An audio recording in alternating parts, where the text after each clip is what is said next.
We've been through a lot of deconstruction, many of us, and have been finding a lot of freedom. It's so easy to look outside ourselves and point at what needs to change in the world, and no doubt it does.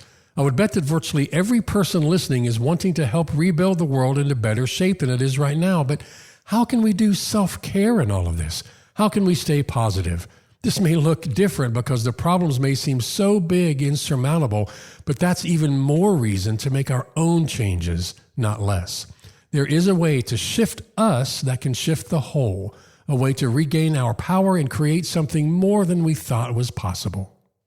Would it be okay if I were to tell you that I am afraid someday? So I call you up and you call me down. Would it be okay? Well, hello and welcome to the FreedHearts podcast. My name is Robert Cottrell, and I'm here as always with Susan Cottrell. Hi there. Hi. Hey, everybody. Thanks for giving us this time. We are so grateful that you spend this time with us. By the way, don't forget our new free course for parents, by the way.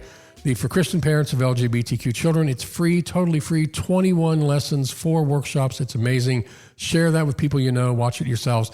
It's all on freedhearts.org under the Beloved Adventures tab.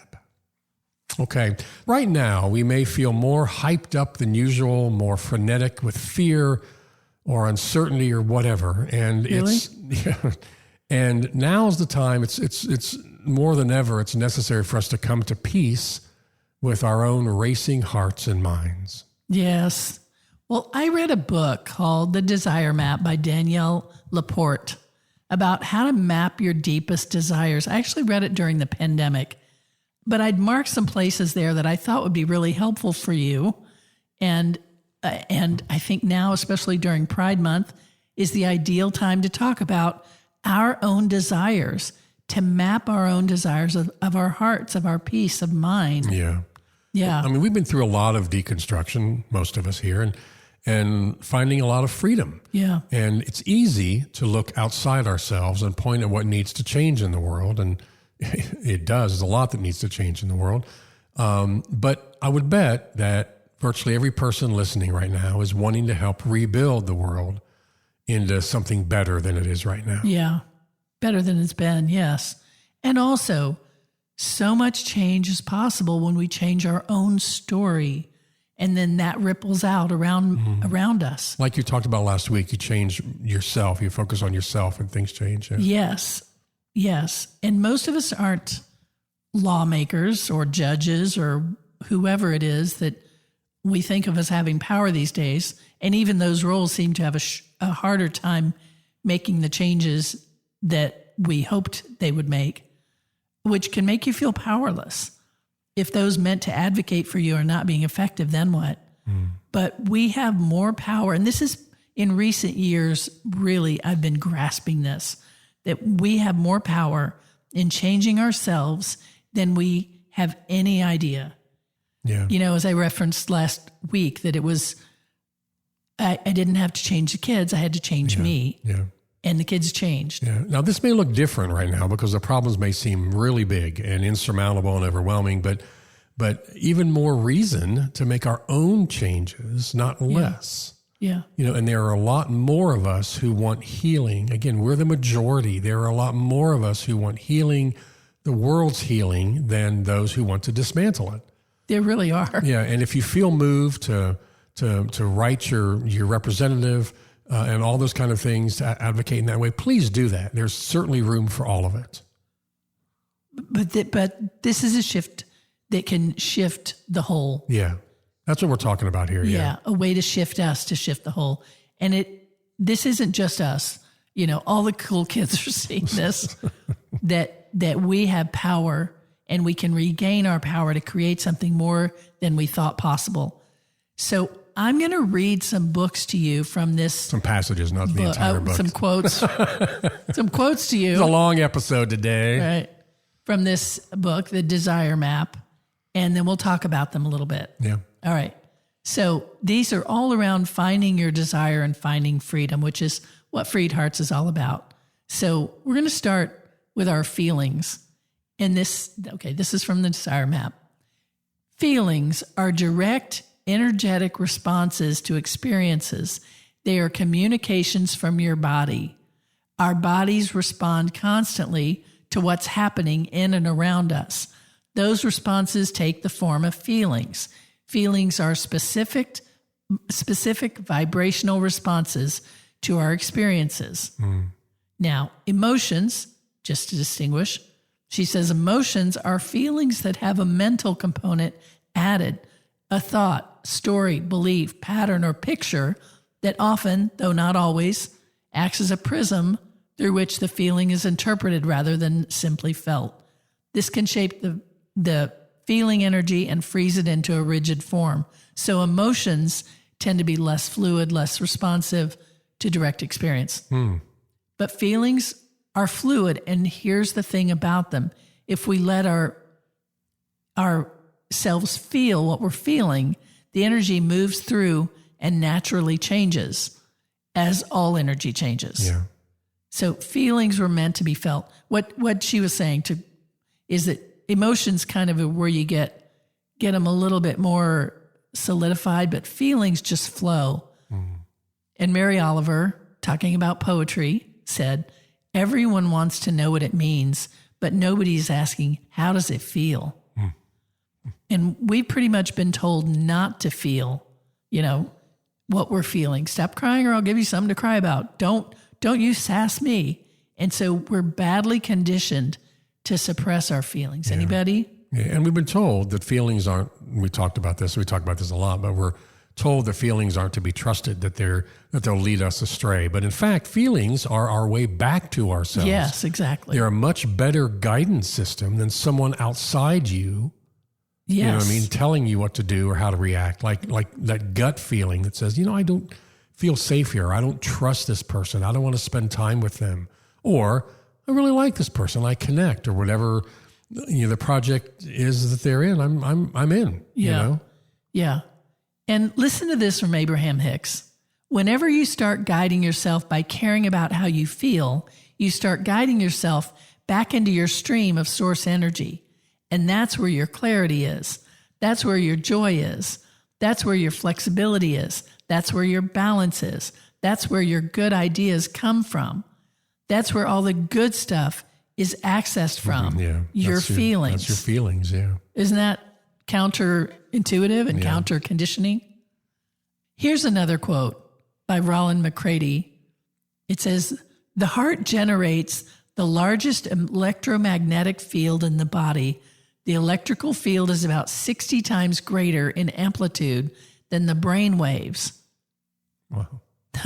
The magnetic component of the heart's field, which is around 100 times stronger than that produced by the brain, can be measured several feet away from the body. Wow. Oh my gosh. That's amazing. Just think about that. I mean, what an ability there. I mean, we all think the brain is running the show, but it's all about energy. the energy. Yeah. And we can shift our energy through our feelings. I'm just getting my head around that that several feet away from the body, you can feel the electromagnetic field. That's just amazing. Okay. So again, from the desire map, it says, when you're not feeling the way you want to feel, it can take just a small gesture to shift your state of mind. I have a friend, she writes, who's a freelance writer, and she's made a habit of giving away stuff when she's feeling lacking. I pay for dinner with a friend, even if things are tight for me, or I do some writing work pro bono. It opens up my heart, and money seems to flow better when I'm feeling more generous about life. I love that.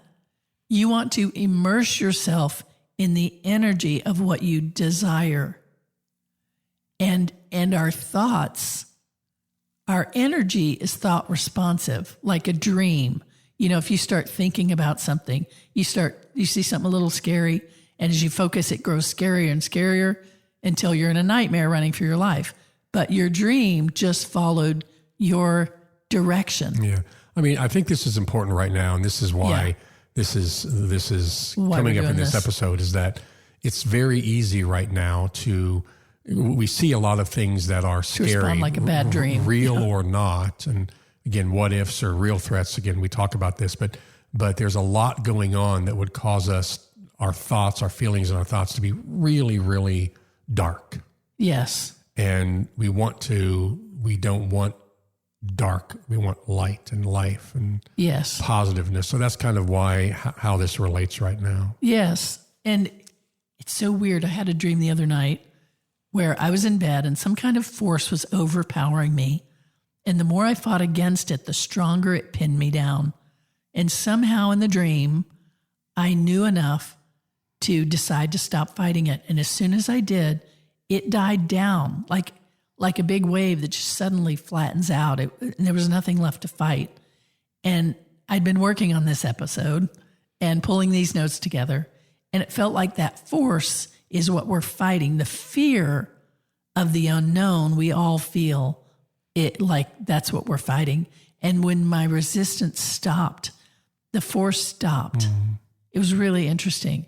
And, I think it means that as we fight this force out there that we feel like we're fighting, that's out to destroy us, that's what the landscape kind of looks like in our perception. When we stop pushing against it, it stops overpowering us. And this doesn't mean not to stand up against injustice. Absolutely. You know that we don't mean that. As we have opportunity or we make opportunity, we stand up.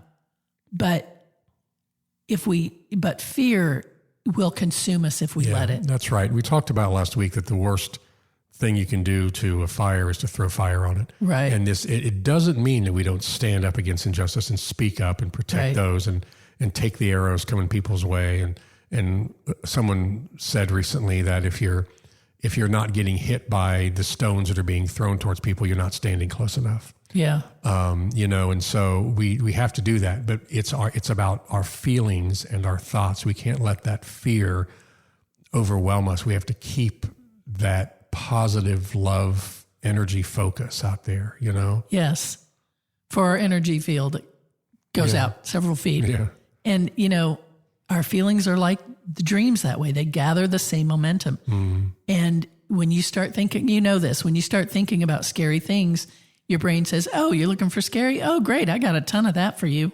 Right? It's like doom scrolling. Exactly. In your brain, it pulls up every random fear, every terrifying movie you've seen. Oh my gosh. Anything that to give you the fear that you're looking for. Yeah, it's like an algorithm. When you go down a rabbit hole, you doom scroll, you just get more of the same. Yeah. But it becomes it's not more of the same. It becomes increasingly extreme. Yes. As you are willing to continue down that path. Yes. And I've heard tell that hallucinogenics are like that what you focus on, like you can focus on the texture of the wall or the weave of the carpet. And the more you focus, the deeper in you go. Yeah. And then you can pull back. You can dive all the way in and become one with the carpet. And that's kind of like a transcendental living experience, like beyond the body experience.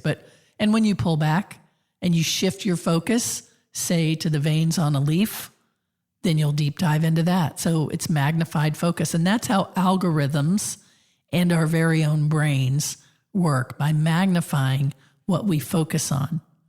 And soon we're radicalized by our fear or our shame or our need to succeed or whatever that means. Yeah.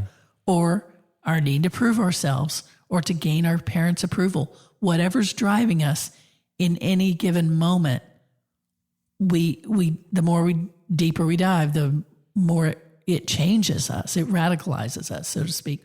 Or our joy, peace, love, strength, those two repopulate us. It'd be great to be radicalized by that, wouldn't it? Yes.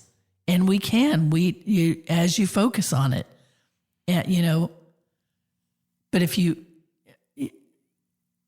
so you slightly alter your research, your intention, you alter your findings.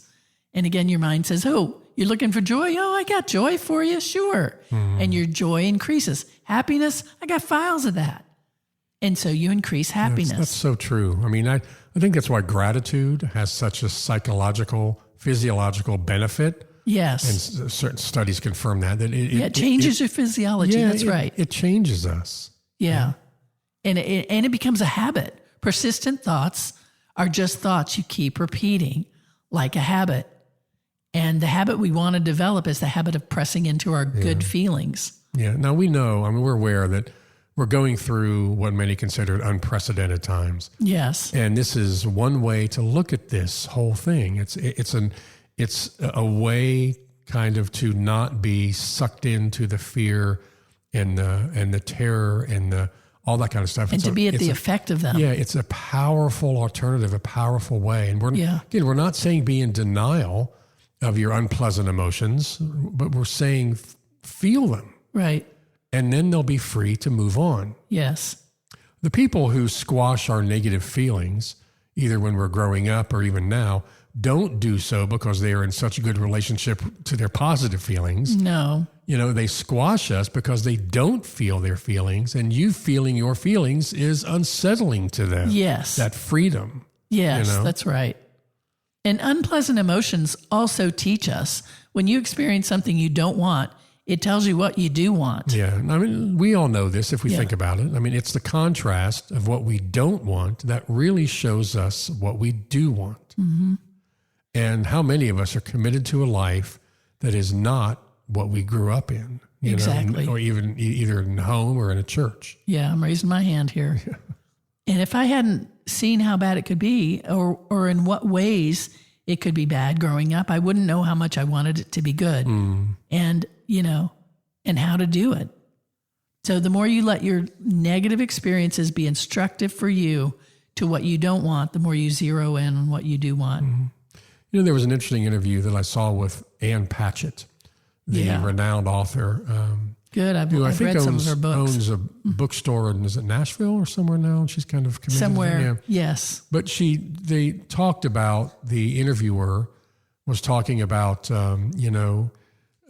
how she doesn't see the negative. She doesn't write negative things. And why is that? And Anne said, well, I look around me and what I see in the people that I've surrounded myself with are love and acceptance and life and kindness. And so that's her focus. That's what she focuses on because that's what she sees in the people around her. Right. And again, this is not to minimize anyone's lived experience. Right. There's some real threats going on here. Yeah.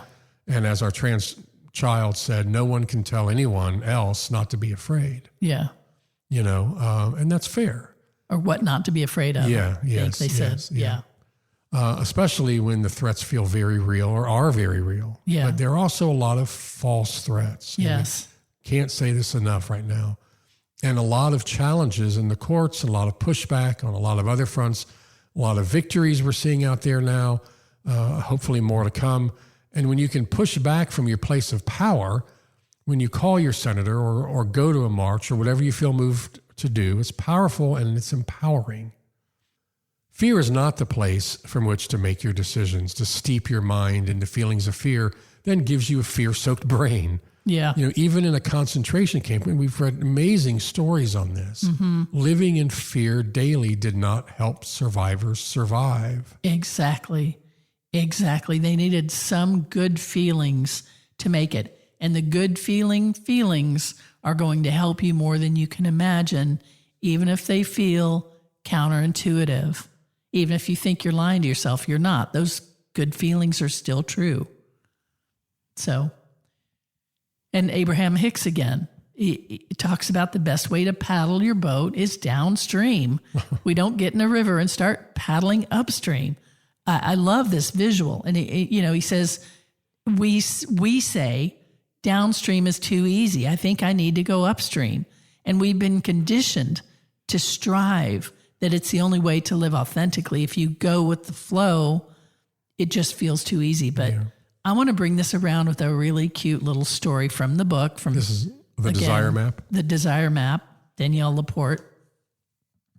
I don't know her. I liked some of these quotes is why I'm doing all this. Okay, she said, I met Sark. Oh, it's coming. I met Sark at a cocktail party. Sark is also known as Susan Ariel Rainbow Kennedy, and her posters and books like Succulent Wild Woman, Living Juicy, and dozens of others have been read by millions. She dazzles in person. I wanted to sit at her feet and hear any wisdom she wanted to give me. We connected immediately. Tell me anything, I said. Like, what's your thing these days? Anything. She didn't skip a beat. She looked me straight in the eyes and said, all sparkly but deadly serious, she said, no striving. I whispered it back to her, nodding my head up and down like I just heard the secret password of all time. No striving. Wow. And then I upped the volume to eureka level. No striving. Oh my God. You have no idea how much I needed to hear this right now, I told her.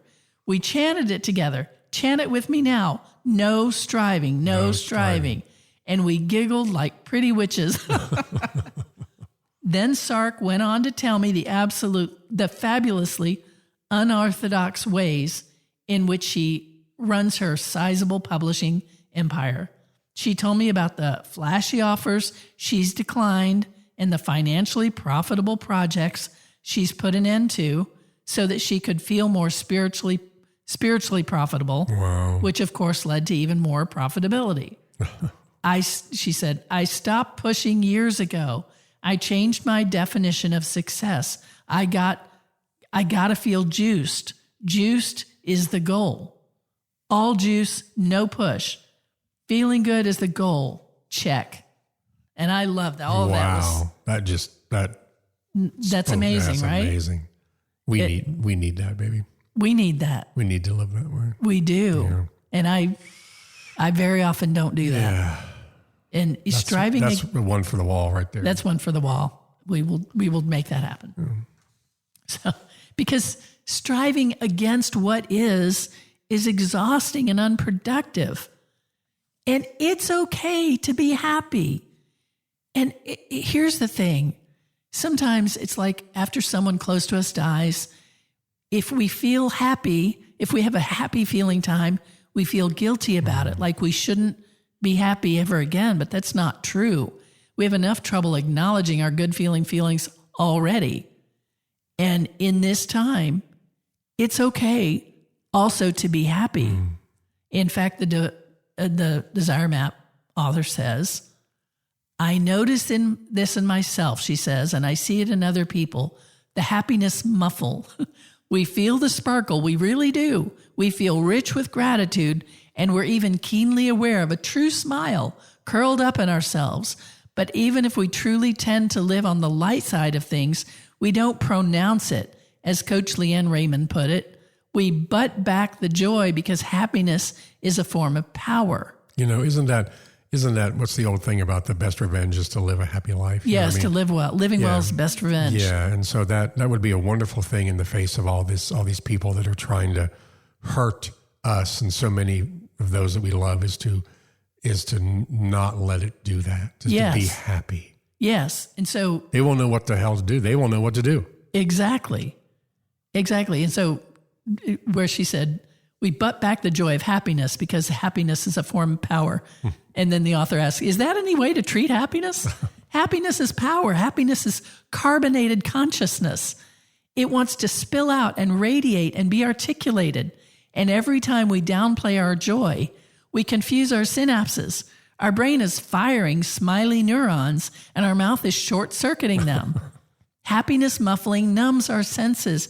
If you keep it under the surface too long, it might just stay there. It's a light under a bushel. I love that. Yeah. Admit to your contentment so it can grow. Wow, that's really powerful. That's really powerful. This is not to deny the other stuff, but it's to let the happiness bubble up when it's there. Yeah. And it is there. So we're going to wrap this up today. Again, thanks for being with us. Wrap this up with 2 quotes. First, you have something from the Dalai Lama? Yes, first. First, the Dalai Lama said, the planet does not need more successful people. The planet desperately needs more peacemakers, healers, restorers, storytellers, and lovers of all kinds. Beautiful. And maybe I would just add this to that. I'm going to build on Dalai Lama. She said humbly, the planet does not need more fearful people. The planet desperately needs people who have come into their own peace of mind, done their own work, found their own healing of all kinds. That will up-level our energy, our vibration, our forward motion in the world, our peace, our well-being. That's how people survived concentration camps. And we're not in a concentration camp. Yeah. Beloved, we have so much more power than we think we do. Yeah. We'll do more on this in future episodes, and we'll dive specifically into how to accomplish your goals and achieve what you want from this same place of feeling your feelings, not shoving them aside as if they're unimportant. Yes. We'll also talk about a daily meditation, a collective meditation joined together with people around the world. And if you don't love the word meditation, just say prayer. It's the same thing. Just a simple 10-minute thing you do on your own, knowing others around the world are doing it too, to lift us all up where we want to go. I like that. We'll talk about that as we continue on the journey. Yeah. Also, here's another thing we're going to talk about upcoming. I had a hypnotherapy session recently that was really empowering, really powerful, and it applies to you too. I asked about you, so all of you. So anyway, I'm going to talk about that. I think you'll find that empowering too. So that's upcoming as well. So, beloved, thanks for being here. Again, thanks for the gift of sharing your time with us. We are so grateful. And we talked, and we said we're going to wrap up with 2 quotes. I'm going to close with this last one from the profound Mr. Rogers, when he said, in times like these, when you're scared, look for the helpers. Yes. Beloved, don't lose hope. Stay positive. Love above all else. We'll talk to you next week. Bye. Bye. Would it be okay if I were to tell you that I am afraid someday? So I call you up and you call me down. Would it be okay? You've been listening to the FreedHearts podcast. We have extensive resources and vibrant, inclusive community for you at freedhearts.org. Please just come say hello. If you have questions, comments, or suggestions for the podcast, just email us at podcast@freedhearts.org. Audio engineering is provided by Luke Johnson. The music is provided by our daughter, Hannah Cottrell, who is Grammy nominated. You can find out more about her and her music at hannahcottrell.com. Please share, subscribe and follow on your favorite platform, and support us if you can. Thanks for listening.